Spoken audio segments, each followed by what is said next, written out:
Donald Trump est le premier ex-président américain qui a comparu devant la justice. Et dès l'annonce de son inculpation, ce que tout le monde voulait savoir, c'est comment allait se dérouler sa comparution. Trump aurait-il droit lui aussi au fameux perp walk et mugshot? Donald Trump mugshot. But why? He's not going to do a perp walk. He won't do a perp walk. Will be a perp walk. Je t'explique. Mardi passé, Donald Trump comparaissait devant un tribunal new-yorkais dans l'affaire qui l'oppose à Stormy Daniels, ancienne star du X, dont il aurait acheté le silence pour taire leur relation qu'ils auraient eue en 2006. C'était l'événement judiciaire de l'année. Les médias ont même parlé pendant des heures de moments historiques. Et mardi, tous les journalistes et la foule l'attendaient pour un rituel judiciaire assez bien rodé aux States, que tous les prévenus connaissent très bien, le mugshot et le perp walk. Et si je t'assure, toi aussi tu les connais très bien. Ce sont les traditionnelles marches de la honte des accusés et leurs photos judiciaires. Mais qu'est-ce que c'est que cette tradition US de la justice spectacle ?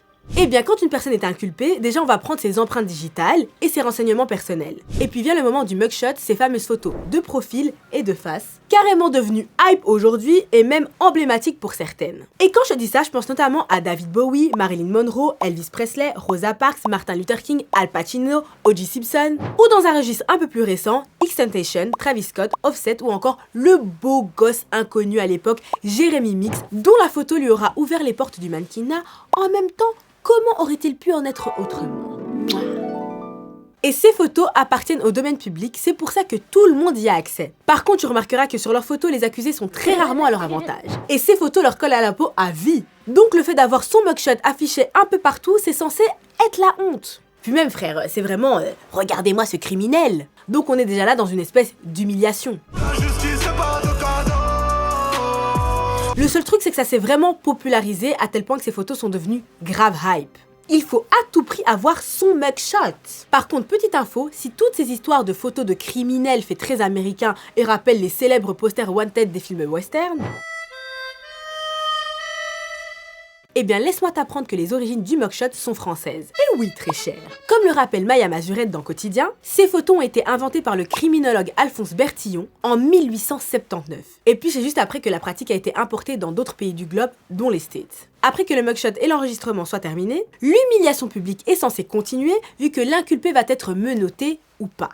Mais Red Brody, ancien substitut du procureur de l'État de New York, expliquait au micro de France TV que ce serait certainement pas le cas de Trump puisque c'est un ex-président des États-Unis et qu'il est sous la protection d'agents fédéraux. En tout cas, quoi qu'il en soit, une fois menotté ou pas, l'inculpé va être soumis à ce qu'on appelle le perp walk, qu'on pourrait traduire en français par la marche de l'inculpé. C'est une pratique policière qui consiste à faire parader en public intentionnellement le suspect et le plus souvent menotte au poing. Et l'idée, c'est qu'il se fasse bien mitrailler par les flashs et les caméras des médias. En gros, on veut l'humilier et l'afficher à tout prix une fois encore.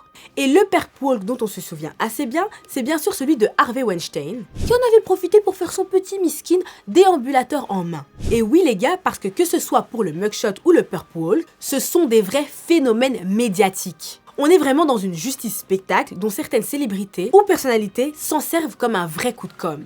Mais dans le cas de Donald Trump, de Trumpy, comme il s'agit d'un ex-président, il y avait malheureusement peu de chances qu'il soit exposé à cette tradition. Mais si ça avait dû être le cas, Trump avait dit qu'il en aurait fait un spectacle. Il avait même ajouté à ce propos qu'il était heureux de prendre le risque d'être exposé, comme ça il pourrait s'afficher en martyr, ce qui lui ferait de la pub pour les prochaines élections. Et en roi du show qu'on le connaît, on ne doutait pas de sa prestation. Alors finalement, on en pense quoi de tout ce cirque médiatique ? Est-ce que ça les dessert réellement ou est-ce que c'est pas un peu leur rendre service ? Dis-moi un peu ce que tu penses de tout ça en commentaire. Mais en attendant, vous connaissez la chanson, vous prenez soin de vous la famille. Easy.